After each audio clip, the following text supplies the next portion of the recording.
The loneliness of watching life pass by, the weight of silent afternoons. Maya Chen sat in her lightweight wheelchair at the edge of Riverside Park, watching a group of teenagers her age play an impromptu game of frisbee on the grass. Their laughter carried on the afternoon breeze. Joyful sound, feeling like a reminder of everything that had changed in her life 8 months ago. At 16, she had learned that life could shift in an instant. That one moment of texting while crossing the street could alter everything forever. The accident had taken her legs. But it had taken so much more than that. It had stolen her place in the social circles she once moved through effortlessly. Her friends had visited at first, bringing flowers and get-well cards to her hospital room, making promises about how nothing would change between them. But as weeks turned to months, those visits became shorter and less frequent until they stopped altogether. Maya understood, even if it hurt. Her presence now required planning, consideration of wheelchair accessibility, and conversations that inevitably turned to her condition rather than the normal teenage concerns they used to share. The park had become her refuge, a place where she could observe life continuing around her without the pressure of pretending everything was fine. She came here most afternoons after her online classes ended, parking her chair near the old oak tree that provided shade and a perfect view of the activities she could no longer join. Today, like most days, she watched the frisbee players with a mixture of longing and resigned acceptance. The busy life of Dr. Sarah Chen, her mother. Dr. Sarah Chen tried her best to balance being a single parent with her demanding career as an emergency room physician.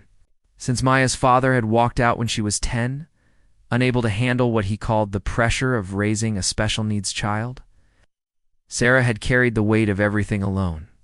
The accident had only intensified that burden, adding physical therapy appointments, medical equipment, and endless insurance battles to her already overwhelming schedule. Sarah loved her daughter fiercely, but guilt consumed her daily. Every 12-hour shift at the hospital meant leaving Maya alone. Every emergency call meant missing another moment when her daughter might need her. She hired caregivers and arranged for meal deliveries, ensuring Maya's physical needs were met. But she knew she was failing to address the emotional isolation that seemed to grow deeper each day. Maya never complained. She had inherited her mother's strength and independence, tackling her new reality with a determination that both impressed and worried Sarah. But late at night, when Sarah checked on her before her own exhausted collapse into bed, she sometimes heard the soft sounds of crying through Maya's bedroom door. Those moments broke her heart in ways that no medical emergency ever could. The invisible girl at Jefferson High School had become a careful navigation of both physical and social obstacles. Jefferson High had made the necessary accommodations, installing ramps and designating accessible parking spaces, but they couldn't legislate inclusion or genuine friendship. Maya attended her classes, completed her assignments with the same academic excellence she had always maintained. But she moved through the hallways like a ghost among the living. Her former best friend, Jessica, still smiled and waved when they passed each other. But the easy intimacy they had once shared was gone. The lunch table where Maya used to sit was now occupied by others. And while no one had explicitly asked her to leave, she understood that her presence had become uncomfortable for everyone involved. She began eating lunch in the library, telling herself she preferred the quiet atmosphere for studying. The school counselor, Mrs. Patterson, regularly checked in with Maya, asking about her adjustment and offering resources for disabled students. These well-meaning conversations always left Maya feeling more isolated than before. She didn't want to be seen as a disabled student who needed special attention. She wanted to be Maya Chen, the girl who used to run track, who volunteered at the animal shelter, who had plans to study journalism in college. But that girl seemed to have disappeared along with her ability to walk. Afternoon rituals of solitude. Park visits had become Maya's way of staying connected to the world while maintaining her emotional safety. She would arrive around 3:30 each afternoon, positioning her wheelchair in the same spot under the oak tree.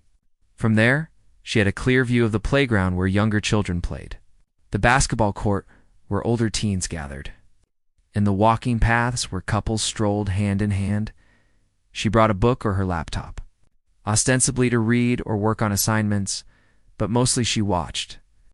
She observed the easy way people moved through space, the casual physical interactions that she now noticed with painful awareness.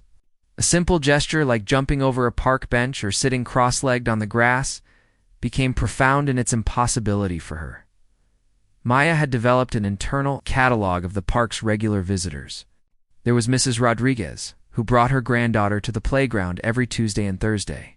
The elderly man who fed pigeons near the pond each morning, always wearing the same brown cardigan. The group of college students who played volleyball on weekends. Their competitive energy infectious, even from a distance, but it was the teenagers. The ones closest to her own age who drew her attention most consistently. She watched them navigate their social dynamics, their casual intimacies, their assumption that their bodies would carry them wherever they wanted to go.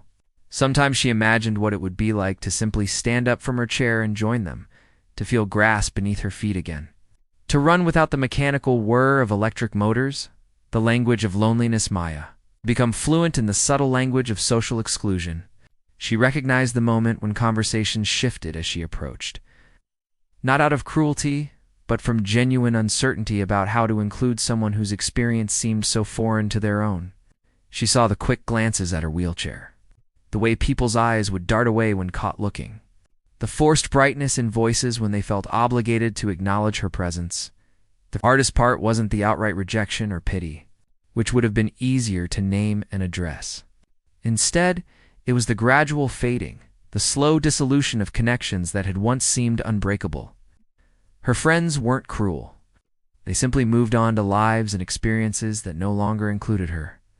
They attended parties in houses with steps, went hiking on trails she couldn't navigate, made spontaneous plans that required a flexibility her new reality couldn't accommodate. Maya found herself becoming an expert in reading the unspoken social cues that indicated when she was welcome and when she was merely tolerated. She learned to recognize the difference between genuine interest in her thoughts and the patronizing attention that treated her as an inspiration simply for existing. The phrase "you're so brave" had become a signal that the speaker saw her disability before they saw her humanity. Dreams of connection despite the isolation. Maya maintained hope that somewhere there might be people who could see beyond her wheelchair to the person she remained underneath. She dreamed of friends who would include her not out of obligation, but from genuine desire for her company. She imagined conversations that flowed naturally without constant reference to her condition. Activities that could be shared regardless of physical limitations in her more optimistic moments. Maya believed that her experience had given her a deeper understanding of human nature, a sensitivity to others who felt marginalized or invisible. She told herself that this painful period of her life was preparing her for something meaningful, though she couldn't yet imagine what that might be. Her mother often spoke about resilience, about Maya's strength in facing such dramatic life changes with grace and determination, but Maya didn't feel strong most days. She felt lost, searching for a new identity that could encompass both who she had been and who she was becoming. The girl who had run track seemed like a stranger from another lifetime. Yet, she wasn't sure who was taking her place. As the frisbee game in the park continued, Maya noticed how effortlessly the players moved, their bodies responding instantly to their desires and intentions. She remembered that feeling, the simple joy of physical expression, the way movement had once been as natural as breathing. Now every transfer from her wheelchair required planning. Every curb became a potential obstacle. Every building entrance a question mark of accessibility. The afternoon sun was beginning to cast longer shadows across the park, signaling that her daily observation period was coming to an end. Maya began gathering her things, preparing for the careful process of navigating back to the parking area where her mother's adapted van waited. Tomorrow would bring another day of similar solitude, another afternoon of watching life unfold around her while feeling increasingly invisible within it. But as she maneuvered her chair along the paved path, Maya held on to a quiet hope that somewhere in this vast world, there were others who understood the complex landscape of living with visible difference, and perhaps eventually their paths might cross. When wheels meet understanding, the father who understood different stomas, Rivera had learned to see the world through two sets of eyes, his own and those of his 8-year-old son Jake, who had been born with spina bifida. As a 34-year-old construction foreman, Thomas possessed the practical problem-solving skills that came from years of building and fixing things. But parenting Jake had taught him that some of life's most important challenges couldn't be solved with tools and blueprints. They required patience, creativity, and an unwavering belief that every person deserved to feel valued and included. Jake's condition had been detected during prenatal testing, and Thomas remembered the day the doctors had explained what spina bifida meant for their unborn child. His wife, Maria, had cried for hours, not from disappointment, but from fear about the challenges their son would face. Thomas had held her hand and made a promise that he would spend his life ensuring Jake knew he was loved exactly as he was. When Maria died in a car accident 2 years later, that promise had become the cornerstone of Thomas's entire existence.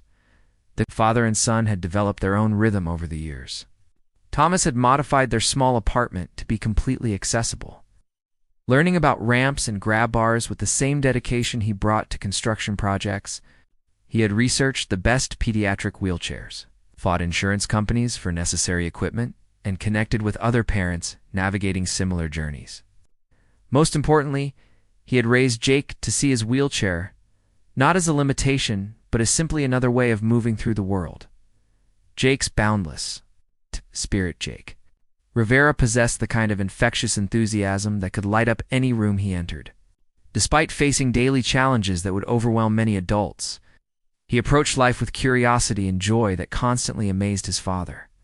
His wheelchair, decorated with superhero stickers and a small flag that read "Jake's Awesome Ride," was as much a part of his identity as his love for dinosaurs or his talent for making people laugh. At school, Jake had become something of a celebrity among his classmates, not because of his disability, but because of his genuine kindness and his uncanny ability to include everyone in his games and adventures. His teacher, Mrs. Williams, often commented that Jake had a special gift for noticing when other children felt left out, and he would invariably find ways to bring them into the group. Thomas believed this empathy came from Jake's own experience of being different. Though his son seemed unaware of how special this quality was, Jake's favorite activity was their afternoon visits to Riverside Park, where he would race his wheelchair along the paved paths, challenge other children to contests, and generally treat the entire space as his personal playground. He had never met a stranger approaching other kids with the simple assumption that everyone wanted to be friends. Most of the time, his assumption proved correct. Though Thomas had learned to watch carefully for signs that Jake might be facing rejection or exclusion, the day their paths crossed was a Thursday afternoon in late October when Thomas and Jake arrived at Riverside Park to find their usual playground area occupied by a birthday party. Jake, never one to be deterred by minor obstacles, immediately began scouting for alternative entertainment. That's when he spotted Maya sitting alone under the oak tree. Her attention focused on a book in her lap, but her eyes occasionally drifting toward the frisbee players nearby. "Dad, look," Jake said, tugging on Thomas's sleeve. "There's a girl over there with a wheelchair like mine, but she looks sad. Can we go say hi?" Thomas followed his son's gaze and immediately recognized the signs of isolation he had worked so hard to prevent in Jake's life. The girl appeared to be about 16, sitting perfectly still with the careful posture of someone trying to take up as little space as possible. Her wheelchair was clearly expensive and well-maintained, suggesting family resources. But her body language spoke of deep loneliness that no amount of money could address. "What do you think we should do?" Thomas asked, having learned that Jake often had better instincts about social situations than most adults. Jake considered this seriously, his 8-year-old mind working through the complexities of approaching someone who might be struggling. "Maybe she doesn't know there are other people like us," he said finally. "Maybe she thinks she's the only one. We should show her she's not alone." The approach Thomas felt a familiar swell of pride in his son's emotional intelligence as they made their way across the park toward Maya's spot under the oak tree. He had learned to let Jake take the lead in these situations, recognizing that his son's natural warmth and lack of self-consciousness often opened doors that adult attempts at conversation couldn't budge. Maya, looked up as they approached, her expression shifting from surprise to uncertainty. Thomas could see her quickly assessing the situation, trying to determine whether this was a genuine social interaction or another instance of well-meaning pity. He had learned to recognize that particular look from his own experiences navigating the world with Jake. "Hi," Jake said with characteristic directness, rolling his wheelchair right up to Maya's position. "I'm Jake, and this is my dad, Thomas. I saw you sitting here and thought maybe you'd like some company. Are you waiting for someone, or would you like to hang out with us?" Maya blinked, clearly caught off guard by Jake's straightforward approach. Thomas watched as her defensive posture slowly began to relax, responding to his son's genuine friendliness in a way that suggested she hadn't experienced much authentic social interaction recently. "I'm Maya," she said softly, closing her book and giving Jake her full attention. "I wasn't waiting for anyone specific. I just come here to watch the activity and think." Jake nodded, as if this made perfect sense. "Sometimes I like to watch too, but it's more fun when you have someone to watch with. Want to see something cool I can do with my chair?" Breaking the ice, what followed was a display of Jake's wheelchair skills that would have impressed any audience. He demonstrated his ability to pop wheelies, showed off his speed on the paved paths, and even performed a few tricks he had learned from watching online videos. Maya found herself smiling genuinely for the first time in months.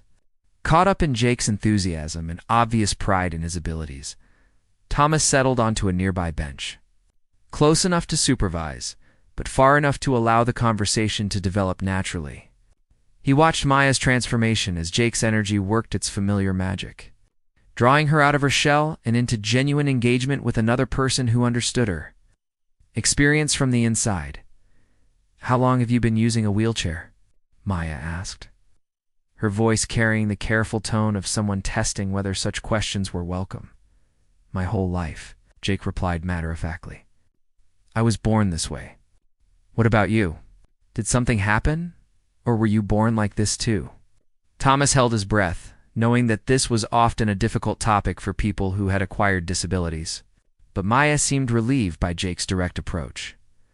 "I was in an accident 8 months ago," she said quietly. "I'm still getting used to everything being different." Jake nodded with the wisdom of someone far older than his years. "That must be really hard, having to learn everything new. When I got my first big kid wheelchair, it took forever to figure out how to make it do what I wanted. But now it feels like part of me, you know." The father's perspective, Thomas found himself deeply moved by the conversation unfolding. Between Jake and Maya, his son's natural empathy and lack of self-consciousness were creating a space where Maya could begin to process her new reality with someone who genuinely understood the daily challenges of wheelchair navigation. But Thomas also recognized something else in Maya's demeanor, the particular kind of isolation that came from having your entire identity shifted overnight. When Jake became distracted by a group of younger children who wanted to race him around the playground, Thomas took the opportunity to engage Maya in more adult conversation. "Jake has a gift for making friends," he said, settling into the grass beside her wheelchair, "but I can see that social connections might be more complicated for you right now." Maya looked at him with surprise, clearly not expecting such direct understanding from a stranger. "It's like I became invisible the moment I started using this chair," she admitted. "People either stare or they look through me completely. I don't know which is worse." Thomas nodded, recognizing the pain in her voice. "I've watched Jake navigate some of those same dynamics, though I think it's different when you're born into it versus when it happens suddenly. Have you connected with any support groups or other people who might understand what you're going through?" "My mom tried to find some resources, but honestly, I wasn't ready," Maya said. "I kept thinking this was temporary, that somehow things would go back to normal. I'm just starting to accept that this is my normal now." An unexpected invitation as the afternoon wore on. Jake returned from his playground adventures with flushed cheeks and sparkling eyes. "Maya, do you want to come get ice cream with us? There's a really good place just down the street, and they have tables outside so we can all sit together." Maya hesitated, glancing toward the parking area where she knew her mother's van was waiting. "I should probably get home. My mom will be worried if I'm late." "You could call her," Thomas suggested gently. "Let her know you're safe and that you've made some friends. Sometimes the best moments in life are the ones we don't plan for. Something in his tone, the gentle understanding without any pressure, made Maya reconsider. She pulled out her phone and called her mother, explaining that she had met some people at the park and asking if she could extend her outing by an hour.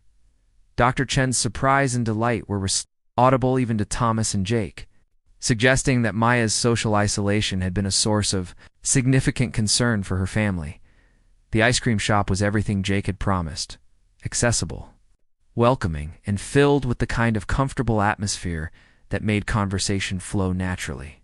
Maya found herself talking more than she had in months, sharing stories about her life before the accident, her struggles with the changes, and her hopes for the future.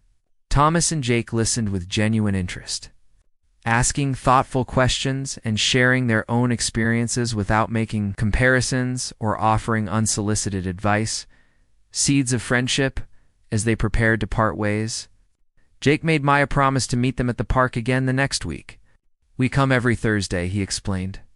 "It's our special dad and son time, but it would be even more special if you were there too."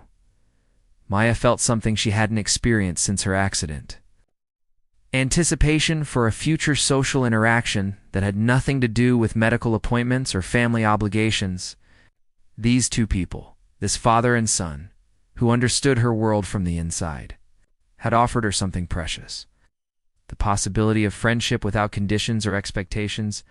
Thomas handed her his business card, writing his personal cell phone number on the back. "If you ever need anything, or if you just want to talk to someone who gets it, don't hesitate to call." Jake would be thrilled to have a friend who understands his world, and honestly, I think you could use some people in your corner who see your strength rather than your limitations. As Maya watched them leave, Thomas pushing Jake's wheelchair while they chatted animatedly about their afternoon, she felt a shift in her internal landscape. For the first time since her accident, she wasn't just surviving her new reality. She was beginning to imagine how she might actually live within it. The loneliness that had seemed like a permanent condition suddenly felt less absolute, replaced by the tentative hope that connection was still possible, even if it looked different than she had once imagined. That evening, when Dr. Chen asked about her day, Maya found herself talking enthusiastically about Jake and Thomas, describing their easy acceptance and genuine friendship in ways that brought tears to her mother's eyes. It was the first time in 8 months that Maya had seemed truly excited about anything, and Sarah Chen whispered a silent prayer of gratitude for the strangers who had reminded her daughter that she was still worthy of friendship and joy.